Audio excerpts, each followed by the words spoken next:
السلام عليكم ورحمة الله وبركاته. كلنتي وعرونا أحسن داوديا شا قيمها هي قدرتي كمان ملك استود دريد كجوكتان كسر وهذا نتويك ميديا برودكشن. إن شاء الله مقال كان وحن ما أنت وقلت لك علي أو أن لو ذا جيتونا أرضيدا سنة كان لما يصير دوسية سريع مسكندرية سلمر كان صور لما يستري مرحلة دي لبعض وحبرشة ونقول بيا مرحلة الصدحات وحوي وحبرشة أو جامعة runtii waxaan muuqaalkan idinku soo gudbin doonaa oo aan idin wadaagi doonaa ugu horeyn maadaama imka secondary soo dhamaysay jaamacadda ka hor maxaa sameeyay qodobo insha Allah taala dhowra ayaan la xiriiri doonaa oo ay ka mid tahay jaamacadda ka hor maxaan sameeyaa maxaa ila gudboon oo laba qodob insha Allah taala hoos iman doonaan qodobka koowaad noqon doona doorashada takhasuska aad baranayso jaamacadda way ka duwan tahay jaamacaddu sidii hore aad secondary u taqaanay secondary-ga haddaad ku soo qaadan jirtay biology chemistry geography history Somali maths waxaasoo dhan haddaad ku soo qaadan jirtay imka jaamacaddu waxaasoo dhan ma qaadanayso qofku waxa way oran maayo biology waan dhigtaa laakiin waxay noqon doontaa insha Allah taala courses ay ku qaadan doontaa oo aad ku baran doontaa class ka duwanaan doona macallimiintu way ka duwanaan doonaan waxaasoo dhan waxaa la rabaa markaad takhasuskaaga adigu aad ku wanaagsan tahay ama maadada aad ku wanaagsan tahay ee aad jeceshahay ee adiga maskaxdaada ka soo go'ay iyo qalbigaaga waxa weeye ka soo go'ay sidii aad ku dooran lahayd isla markaana u qaadan lahayd go'aanka saxda ee waxa weeye go'aaminaya mustaqbalkaaga waxa kale aynu ku qaadan doonaa qodob labaad oo isaguna la xiriira kaas oo ah markaad takhasuskii doorato sidee dooran doontaa insha Allah jaamacaddii aad ka baran lahayd takhasuska jaamacad nooceeya ayaad dooran doontaa maxaad ku dooranaysaa qodobo nooceeya ayaad waxa weeye u isticmaalaysaa ama aad waxa weeye ku qiyaasaysaa ama aad ku qiimeynaysaa jaamacadda aad dooranayso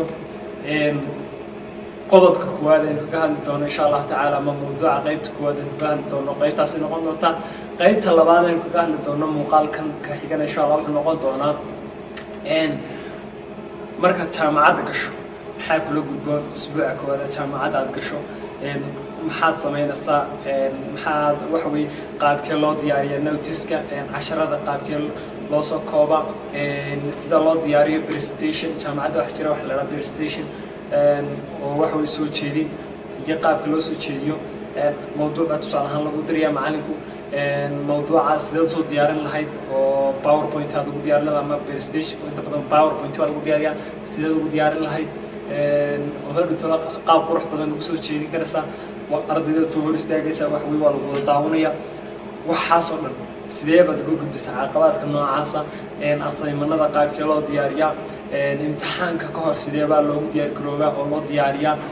imtixaanka kadib maxaa kula gudboon ugu dambeyn gunti iyo gunaanadka ayaynu insha Allah taala kusoo gabagabayn doonaa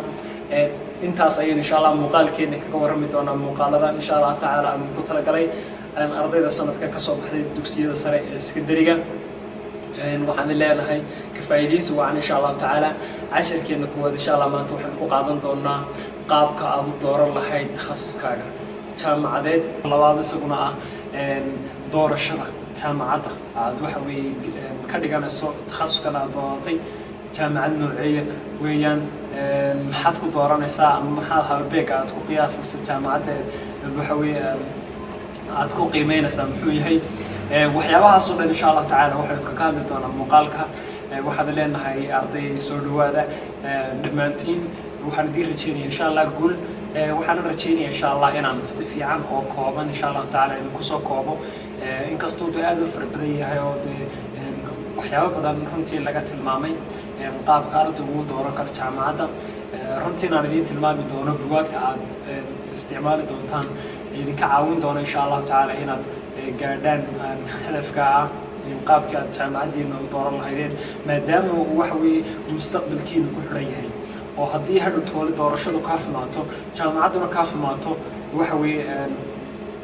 labaduba ay kaa xumaadaan doorashada takhasuska iyo doorashada jaamacadda labaduba hadday kaa xumaadaan mustaqbalkaagana ay waxa weeye runtii dhib badan u geysanayso oo waxa weeye meel xun aad ku dambeynayso ugu dambeynta oo guuldarro aad oo ah guuldarro inuu qofku ka gaadho waxa weeye noloshiisii ama waxbarashadiisii marka insha Allah tacaala waxaan idin leenahay muuqaalka ku soo dhawaada daawasho wacan insha Allah waayahay haddaba jaamacadda ka hor maxaad samaynaysaa ugu horey horta dugsiga sare markaad soo dhamayso waa inaad qaadato oo aad doorato waxa weeye go'aan aad muhiim runtii oo noloshaada mustaqbalkeeda go'aaminaya kaas oo ah inaad doorato xirfadda ama shaqada mustaqbalkaaga haddaba markaad ogaatid waxay tahay xirfadaadu waxaad qaadanaysaa go'aamada soo socda koow go'aanka koowaad aad qaadanaysaa waxa weeye waa doorashada takhasuska aad baran lahayd maxaad baranaysaa ma caafimaad baad baranaysaa ma engineering baad baranaysaa ma IT baad baranaysaa ma business baad baranaysaa maxaad doonaysaa inaad barato waa inaad takhasuskaagii aad doorato marka ugu koowaad waxaad jeceshahay adigu iyo weliba markaad doorato maxaad waxa weeye jaamacadeed ka baran lahayd waa qodobka labaad ee doonaya inaad waxa weeye samayso jaamacadda ka hor intaasba waa inaad imika sii samayso intaana jaamacadda gelin ka hor haddaba go'aamadaasi runtii waa go'aamo aad u adag oo ma fududa waayo waxay saameyn ku yeelanayaan mustaqbalkaaga dambe haddaba waxaan muuqaalkan kaga horrami doonaa insha allahu tacaala jaamacadda ka hor wixii aad adu samayn lahayd oo si faahfaahsan insha allahu tacaala ayaynu kaga warrami doonaa arrimaha xidhiidhka la leh ee go'aamada aynu soo sheegnay iyo waxyaabaha kuu fududeynaya sida ugu saxsan inaad ugu dhaqaaqdid go'aamadaas haddaba waxaa iga dardaarana inaad si saxa fikirkaaga iyo maskaxdaadaba usoo xaadiriso inta aynu ku guda jirno muuqaalkan si aad u dhadhamiso xaqiiqada iyo xikmadda uu xambaarsan yahay muuqaalkani kow haddii imika aanad go'aansanin weli wixii aad noqon lahayd horta ugu horreyn ha ka warwarin baan ka odhan lahaa waayo waxaad ogaataa dhammaan aqoon-yahanada caalamka iyo dadka jaamacadaha dhammaystay waxay jaamacadda aadeen iyagoo sidaadoo kale ah oo aan garanaynin meesha u dhaqaaqi lahaayeen ama wixii ay baran lahaayeen taasina waa caadiya ha ka warwarin baan ka odhan lahaa marmarka qaar ma isweydiisaa ama ma ka fikirtaa su-aalahan markaad istiraahdo go'aankaaga jaamacadeed qaado kow maxaan bartaa tolob maxaan ku fiicanahay maadooyinkeen aan waxa weeye aanan ku fiicnayn oo aan raba inaan ka fogaado jaamacadeen galaa ma dalkan wax ku bartaa mise dibadda waxyaabahaas su-aalahaas ma isweydiisa inta badan su-aalahaas insha allahu tacaala iyagoo faahfaahsanayaynu insha allah muuqaalka kaga warrami doonaa qodobka labaad go'aanka ugu fiican qaado ayaan ku odhan lahaa una qalma mustaqbalkaaga qaado go'aanka ugu wacan una qalma mustaqbalkaaga ardayda badankoodu waxay ku doortaan takhasuskooda jaamacadeed keliya saaxiibkood ayaa doortay ama waalidkood ayaa kula taliyay oo kuri waxaan jecelahay inaad waxaa barato hooyo caafimaadka inoo baro adiguna caafimaadka ku fiicnayn injineerka inoo baro adiguna injineerka ku fiicnayn ama saaxiibkii baaba iska galayoo deetana saaxiibkiiba iska raacaya oo saaxiibkiiba halkaa galay deetana uu iska dabagelaya dameero dhaan raacday sidaa ha samaynin balse waxaan ku odhan lahaa waa inaad samayso oo aad doorato waxa weeye una joojinin oo aad iska dhaafto saaxiibkaaga go'aankiisa iyo wuxuu isagu doortay iyo waalidkaagu wuxuu kula jecel yahay intaa midna waxa weeye maanta uma qalantid inaad waxa weeye raacdo waayo tani wuxuu mustaqbalkaaga ayay go'aaminaysaa waxaan ku odhan lahaa waa inaad doorato waxaad jeceshahay iyo fakarkaad aduu jeceshahay waayo haddii aad labadaa midda samayn weydo taasi hadhow tol waxay caqabad ku noqonaysaa jaamacadda iyo adigaba way ku noqonaysaa oo waqti lumis ayay ku noqonaysaa marka dooro keliya maadada aad jeceshahay iyo jaamacadda ugu horeysa jaamacadaha laga dhigto maadada aad jeceshahay ee aad dooratay leanna waxa weeye tan mustaqbalkaaga ayay go'aaminaysaa waxaana xaqiiqa ah in waalidkaaga iyo saaxiibadaaba ay ka xumaan doonaan sanadka koowaad ugu horeeya jaamacadda markaad ku dhacdo ama aad ka bixi weydo ama ay kugu adkaato maadada aad dooratay ama aad bilowday yani inaad saaxiibkaa aad iska raacday tusaale ahaan fakal saaxiibkaa galay baad iska gashay dabeetana waad ku dhacday oo waad wadi kari weyday dee waa laga xumaanaya waalidkaa inu ku farxayaad moodaysaa saaxiibadana way ka xumaanayaan marka waxa weeye intii ay hadhow tolo ka nixi lahaayeen ama ka nixi lahaayeen ama ka xumaan lahaayeen adigu waa inaad doorato fakalkaaga oo aad tiraahdo hooye waxaasan rabaa waxaasan dooranaya bes haddaba markaad kaa samayso ee aad adigu go-aankaaga ku qaadato ee saxda go-aankaaga saxda aad ku doorato adigu isla markaana ee rabitaankaaga aad ku doorato يعني fiilka ama takhasuska aad waxa way doonaysaa inaad waxa way jaamacadda aad dhigato mustaqbalkaaga aad doonaysaa inaad ku takhasusto aad doorato qodobka labaadna waxa way doorashada jaamacadda waxaan ku oran lahaa markaa dooro jaamacadda ku habboon takhasuskaaga haddaba si aad u doorato jaamacadda يعني takhasuskaaga ama mustaqbalkaaga يعني ku xiran tahay waxaad samaysaa qiimeyn guud adigoo kaashanaya dadka ka aqoon badan ama ka garaadka roon sida waalidiintaada ama macallimiintaada dugsiga sare waxaana kamid ah meelaha aad ka fiirinaysa jaamacadaha marka doonaysa inaad doorato jaamacadda